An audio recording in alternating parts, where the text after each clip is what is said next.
पंचायत स्तरीय अभियोग शुणाणी कोरापुट जिला बंधुगा ब्लॉक नीलावाड़ी पंचायत कार्यालय में पंचायत स्तरीय अभियोग शुणाणी अनुष्ठित हो जाइछि। सरपंच जागन्ना वाटाकांक अध्यक्षतार आयोजित अभियोग शुणाणी रे नोडाल अफिसर सौरभ नायक सभापतित्व करथिले।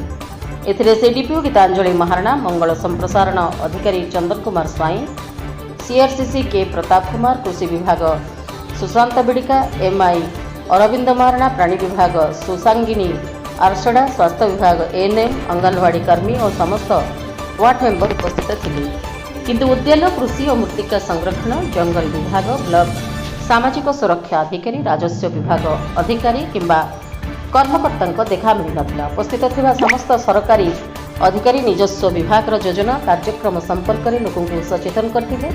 अभियोग शुणाणी रे पंचायत रे प्राणी चिकित्सा कर्मचारी नूतन घर और घुमरा गाँव में पीवा पानी समस्या समाधान करने अभियोग होता। स्थानीय पीओ प्रवीण कुमार साहुकार सभा परिचालना करथिले। बंधुगा ब्लॉक उत्तम नायक रिपोर्ट, रिपब्लिक ओडिशा, साधारण लोकों स्वर।